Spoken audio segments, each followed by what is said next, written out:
Thank you very much for joining us today for the Butterfly Effect, Small Changes for Teaching Online. It's today's Teaching with Technology Brown Bag, and I'm your host, Dr. Linda McCauley. I'm part of the ETI team here at USU.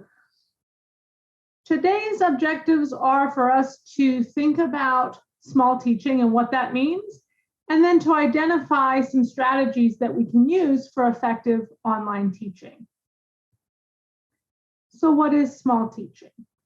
It is based on a book by James Lang called Small Teaching, and then followed up by another book called Small Teaching Online, written by Flower, Darby, and James Lang. And today's session is specifically focused on those online components that you can use to make small, high-impact changes using strategies, tips, and tricks that will make your teaching better online.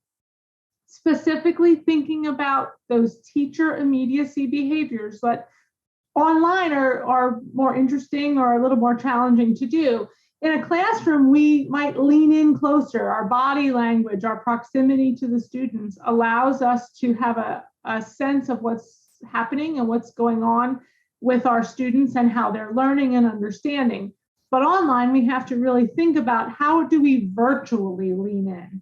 How do we make those connections with our students and to make the experience for the students more personal and close that distance that sometimes is felt when you're learning and teaching online. And as we do things with our students to engage them, we want to do things so that it's a collaboration, it's a community. So it's a we, not a you or an I. So those kinds of things that the teachers can do to make our students feel connected and part of an actual class with real people. It can be things that are verbal, it can be things that are written, but as long as we are being deliberate about these small things that we do, our course is more manageable, and the work that we need to do to improve our course is more manageable. We can promote meaningful learning. And most importantly, it's not a full course redesign. The small teaching philosophy really embodies the idea that we can make small changes and small tweaks without having to spend hours and hours on a full course redesign.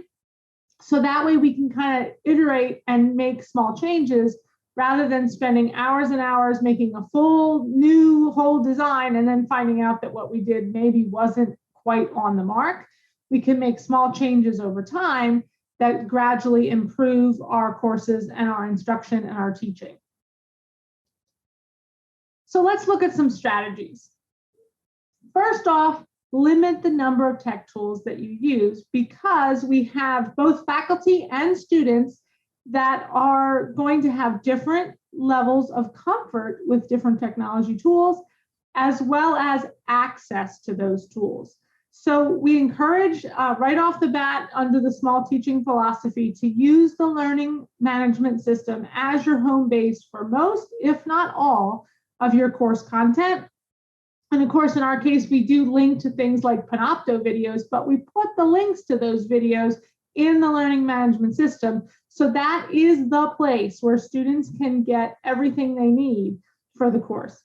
And if you do want to introduce other tools like Google Docs or spreadsheets or forms and things like that that we have access to, only introduce that tool if you have a strong, sound reason pedagogically to do so that we're not dividing our students' attention across multiple tech tools to accomplish the objectives of the course.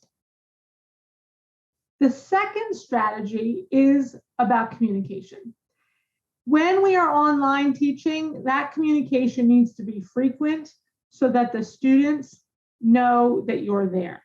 The first bullet point on this slide is kind of maybe silly, but true.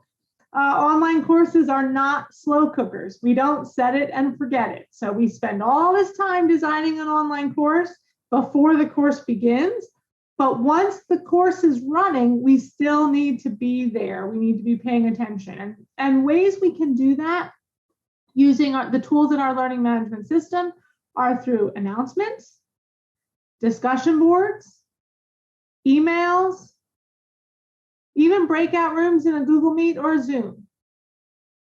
When you think about some of these tools, for example, announcements, just sending regular announcements to keep students engaged, to get them to pay attention to what they need to do next, when due dates are, where materials are located, that kind of thing, just keeps them engaged, and then they know that you are there and available to them. Same thing with discussion boards.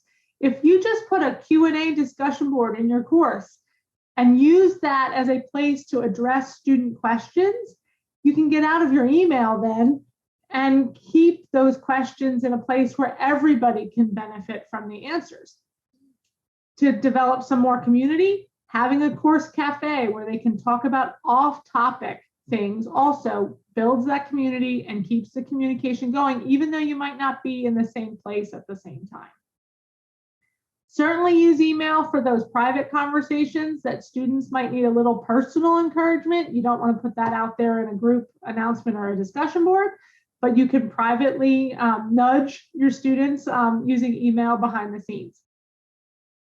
As far as online office hours, there's some tricks here as far as the small teaching philosophy goes. A lot of times faculty will put office hours online. They'll post a link in their syllabus, and then they may get frustrated that faculty are sitting there, a couple hours a week and nobody comes to their Zoom or Google Meet. A little trick, a little tweak in the small teaching philosophy would be allow students to schedule time with you. So let them know when your times are that you're available, but then allow them to actually schedule so that they know they have your undivided attention at that particular time. And then you also know when you need to hop on your Google Meet link. They can schedule 15 minutes or 30 minutes, whatever they think they might need with you to discuss whatever's on their mind. Another trick to get students to attend those online office hours is you could consider holding a grade for a major test or an assignment or a project and give the grade to the student when they meet you in an online office hour. So that way you can hold on to some of the feedback that you might want to give to them. You can then give to them verbally live in a Google Meet and then release the grade to them at that time. Another trick for attending online office hours would be offering to give back, say, 5 points on an exam if they come talk to you about their areas where they were unclear or confused or things that they struggled with. And instead of, say, debating and arguing over individual question points, you could just say, if you come to an online office hour, I'll give you 5 points back if we discuss where you struggled and have a conversation with them about what they could do differently to study to improve for the next time. The benefit of doing that is that you gather data on what was confusing for your students, but also it affords you the opportunity to support them to be better students and help them understand what they could do differently to do better. So it's not really a debate or an argument over a grade anymore. It's more about supporting the students to improve. And then you can also consider giving audio or video feedback on assignments so that it's faster for you. It's a whole lot quicker to record a comment on the Canvas speed grader than it is to type it out. And that just improves communication between you and the student because, again, they see you or they hear your voice and they can gather more information from the way you say things than if you just write out feedback to them on those assignments. The third strategy that we can talk about today is about taking the pulse of the class. This is a strategy where you can employ different kinds of things to make sure you have a sense of how things are going with the students and their progress in the course. Because you're not meeting regularly in a face-to-face environment in a classroom, it's sometimes difficult to have a sense of how the students are feeling and how they're doing because they're working so much on their own. So taking the pulse of the class involves employing some small activities or strategies that allow you to gather that information that you would normally just be able to ascertain from a regular classroom situation. So the first opportunity is something called the muddiest point. And here is it's a classroom assessment technique that you can use to have the students write about the one thing that was most confusing or difficult for them from the most recent lecture or the readings before they come to class, whatever the thing is that you would like to gather some information about, have them write about it, and then you can review that content so that you can tweak and change your comments on assignments, your comments and announcements, even if you do videos where you want to reply to some of those comments the students make, so that you can take pulse of how it's going, but also then provide supportive feedback related to the comments that they make in the other communication that you give during the class. Similarly, you can use a survey, typically at the midpoint of the semester, if you want to just take the pulse and say, hey, how is it going? What's working? What isn't? You know, how confident are you feeling in your abilities, etc. You can ask any questions that you would like information about via a survey in a Google form or a SurveyMonkey, and then place that into your course. The third idea related to this taking the pulse of the class is called happies, crappies, and gotchas.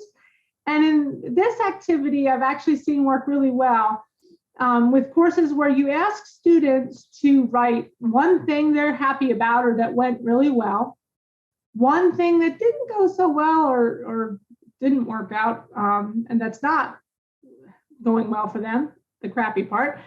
And then the gotchas sometimes are positive, sometimes are negative, but what are the things that caught them off guard or that were surprising to them? So it could be, you know, hey, I did a whole lot better on that exam than I thought I was going to do. Or it could be something like, you know, I messed up and I forgot to prepare for the lecture last week. And you just can gather that data in a quick response, either privately or whole group, depending on how you'd like to work it, with your students, so that you can gather, you know, the good, the bad, and the ugly, so to speak, of what's going on periodically throughout the course. We're actually going to be doing a future brown bag, likely in June, about gathering informal student feedback, and we'll talk more specifically about the ways to do that activity, happies, crappies, and gotchas, during that session. So look for those email invites coming later on this year, probably in June, for that topic. And then last but not least, you could also do short quizzes on the video lectures that you may have in your course, so that students and you know if they're actually understanding the content. Because sometimes we watch videos and we become very passive, but if you make a short quiz that doesn't really count for the grade or anything, it's just formative assessment for you and them to take pulse of how they're doing, they're more likely to know if they need to review again or if they should ask for help in an office hour, that kind of thing, if you give them some way to assess if they're understanding or not. The next strategy talks about purpose and communicating that purpose, because when we move online, we lose those opportunities, those few minutes before and after class or in between activities, where we can reinforce why we're doing things or make those explicit connections for the students about how one concept connects to another. So we have to be more deliberate when we move online. So right off the bat, you really need to align your objectives with your activities, assignments, and assessments, and be very deliberate about doing that when you're teaching an online course. It allows you to simplify your course down to the essential elements so that you don't give too much content on certain topics or maybe not enough on others. And we certainly want to make sure we don't overload our students. They're already very busy. They have a lot of content to cover. So we want to make sure we are balancing what they need to know with what's nice to know. And by doing that alignment, you can discover those pockets of topics where you might need to refine a little bit. And then once you've done that, move on to thinking about why they are doing each assignment or reading or assessment. and be explicit in telling the students why they are doing these things. And when you create your modules or your units, it's a really nice idea to include an overview or an introduction to each unit or chapter or topic, or however you organize your content, by including a few sentences so that they know what the why is, and also to connect it back to the course objectives, or even to connect topics together. So you can, say we talked about X previously, and now we're moving on to Y, and this is how it relates, or this is how it connects.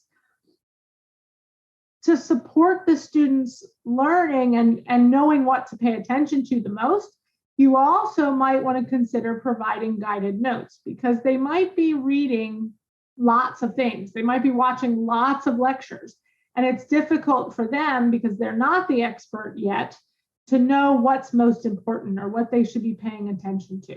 So by providing them guided notes, it allows them to focus their attention on what is most important. Ultimately, every activity or assignment that you give to students, you want to be very explicit in telling them what they need to do and why they need to do it, and then how to do it. Because again, online, you don't have those few moments in between activities where students can ask questions in the moment. You have to put it all out there for them up front. So think about detailed instructions.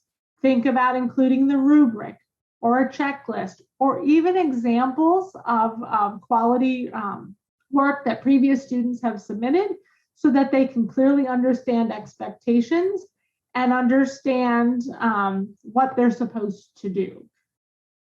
And what it also does then too is allow them to find everything in one place. So really think about, when you design activities or assignments, that everything they need for that particular assignment is available within the assignment itself. So avoid having them go from, say, one page to another link to the syllabus to figure out what they're supposed to do. And instead put everything all in one place. So everything that's relevant to what they need is available to them in one spot very easily. There's an analogy we could use where you're planning a vacation. And when you decide a vacation, you don't just typically hop in your car and just go somewhere. You plan, right? Where do you want to go? And that equates to your objectives. Where do you want to go? Are the primary goals of your course or your objectives? How do we know we've gotten there? How do we know we've come to the place we want to go on our vacation? That involves your formative and summative assessment. And then what do we need to help us get there? What do we need to pack? Do we need to buy airline tickets? All of that equates to what do we need in the course materials, the content, the activities, and the schedule.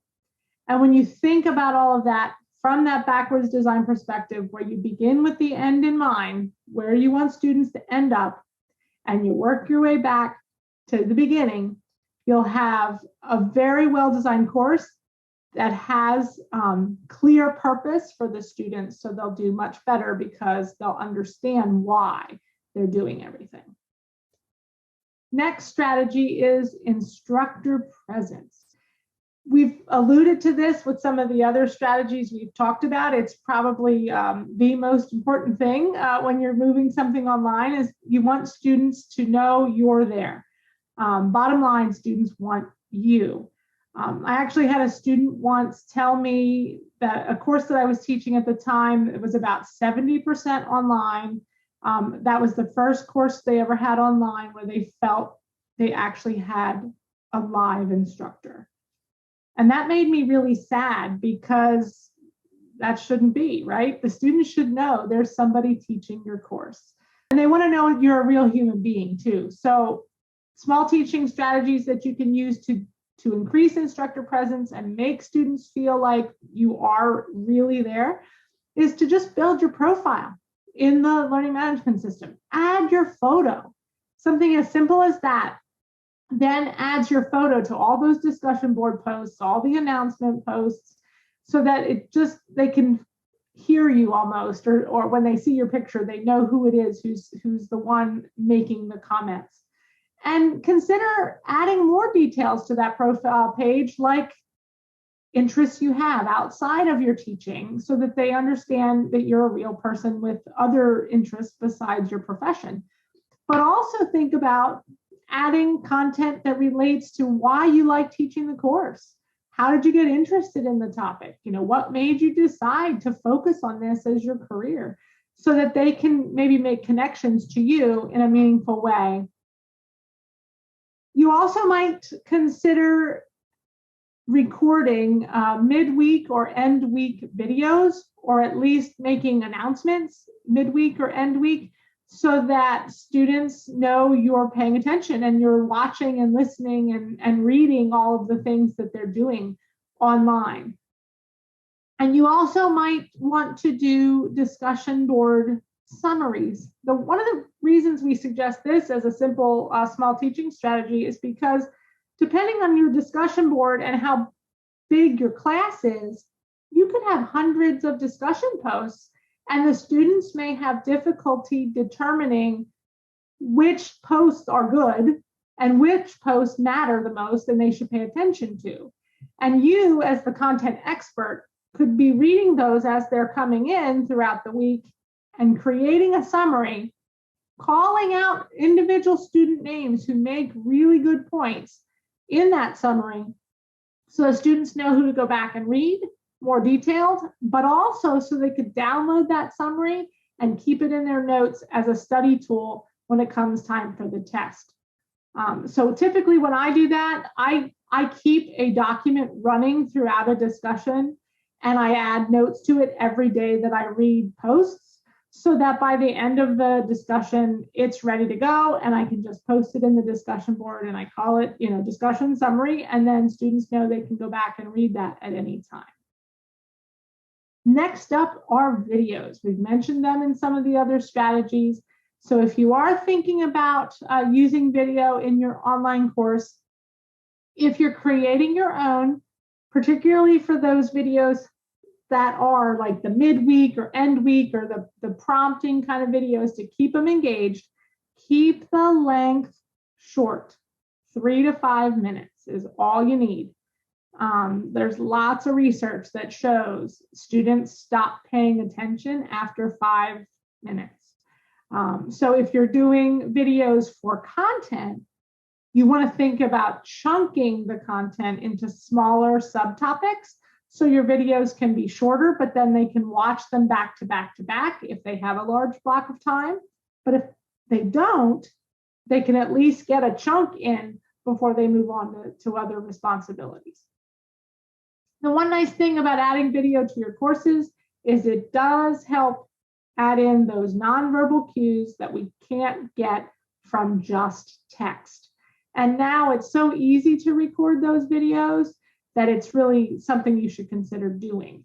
It increases your instructor presence, and it definitely makes the students feel less alone or isolated because they're looking at another human being, at least in a video, rather than just reading lots of text. Certainly, if you're able to find videos that exist on the topic you're looking for, use them, but you can also create your own. If you're creating videos that you will use over and again each year, like on particular content or lectures, those, yes, you probably want to try to get into the green room and make very professional. But if you're just recording a quick video to say, hey, folks, you're doing a great job this week. Don't forget that we're going to be working on, lectures on this, this, and this, and your assignment is, your paper's due next week on that. Those don't have to be perfect, and they can be quick and recorded with, Zoom or Google Meet, or, just the webcam on your computer or your phone, and posted. But the things that you might want to use repeatedly, we would encourage you to make a little more professional and try to get into the green room if you can, so that they can be a higher production value because they have more importance in the course as far as the content goes. The next strategy is relationship building. It's important that you get to know your students. A lot of times we do know our students, or they know each other, But even when they do, think about including at least one activity. And the one we have on the slide here is called Share One Photo.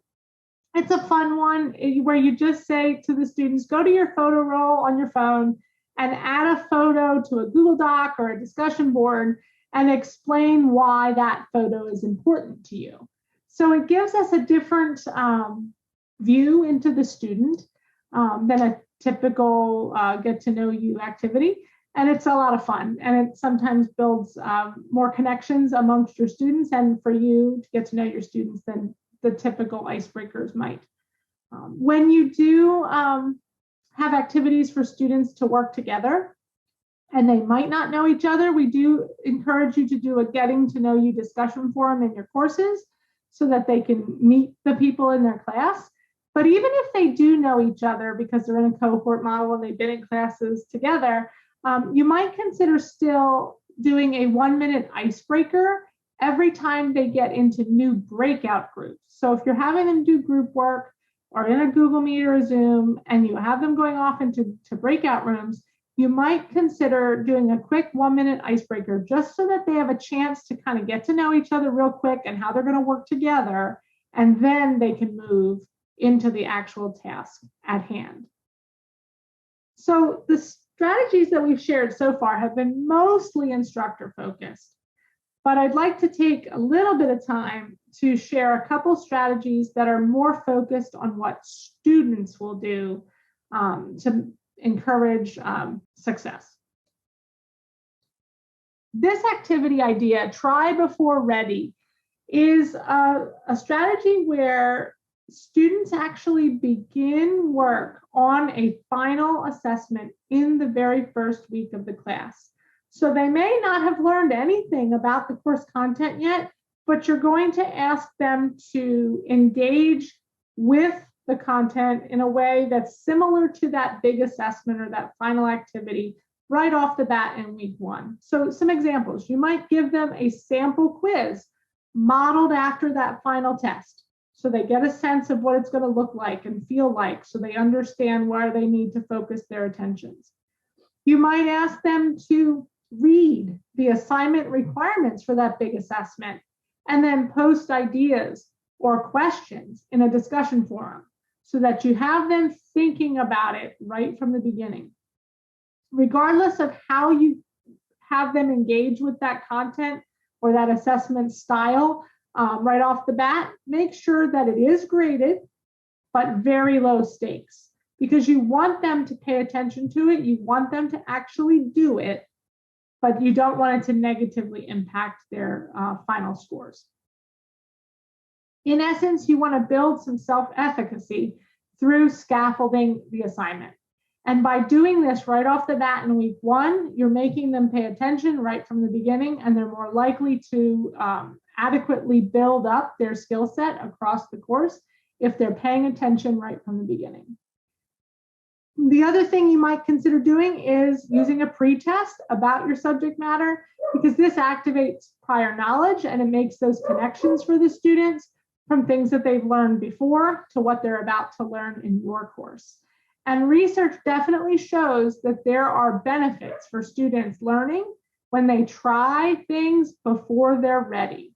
And this comes from both the Small Teaching book and another book called Making It Stick that you might also be interested in reviewing. Another strategy is called 5-3-1. And in this strategy for students, they actually engage with their reading or pre-work that you have them doing, and they submit either handwritten or digital notes answering the following: 5 main points that stood out to them, 3 ways they might apply what they either read or watched, and then 1 question they have that could be a discussion prompt for others who read the same content. What this activity does is it provides them a framework for paying attention to the pre-work, but it also gives you as the instructor key data on what they noticed or what they thought was most important. And if they don't identify the same kinds of things that you think are the main points or most important, then you have data to frame their learning to move forward when you actually do a lecture or you move forward in the content. The other thing that you can do with the question at the end, instead of it being a discussion prompt potentially, you could ask them to write an exam question. And you could tell them that some of the questions that are written by the students will be in the exam, so that it gives them motivation to write really good questions. And also then they would know some of the answers when the test comes around because they wrote them. Our last strategy involves reflection. And we can look at reflection both from the faculty side and the student side. In this case, though, we're considering specifically for the student, giving them opportunities to reflect at different points throughout the course. So at the beginning of the course, they can reflect on the course objectives and what is most interesting to them, or they could set some personal goals. And I've even had some people suggest a goals contract where students write out how they're going to commit to being successful and meeting their goals. In the middle of the course, you can have the students reflect on what is and isn't working. So that goes back to the idea of maybe a midpoint survey or those happy crappies and gotchas, but involves that reflection from the student so you can gather data on how to tweak the course moving forward before the course ends, right? And then at the end of the course, you can ask students to self-assess. If you did the personal goals at the beginning, you can ask them to self-assess. How did they do? Did they meet their goals? Additionally, at the end of course, you could do something called a 3 takeaway, where you ask students to talk about or write about the 3 most important things that they learned in your course.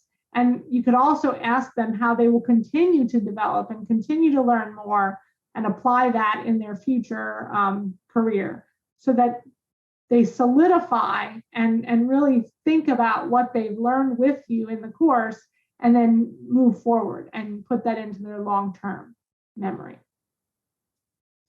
Bottom line for all of these strategies, start small. None of these things are earth-shattering. They're just little small tips or tweaks that you can implement quickly to make your course better. Ultimately, the tweaks you make will help you connect with your students more and have your students connect with the content in your course in deeper ways and more meaningful ways. So as you think about how you can tweak your online content and tweak your online delivery, make sure where you placed your effort focuses on students and focuses on their achievement of the learning objectives. We can spend lots of time changing and looking for images or icons that we can add to our course, or changing the font size or style or color. But ultimately, those things don't necessarily impact student success. The small teaching philosophy is specific to doing things that help our students be more successful and to actually meet the outcomes of the course. And hopefully the strategies we've shared today give you some ideas on ways you can do that so that the students can be most successful. Thank you for watching today's Teaching with Technology Brown Bag session. You can view all Teaching with Technology Brown Bags on the USU YouTube channel under the full ETI playlist. Have a nice day.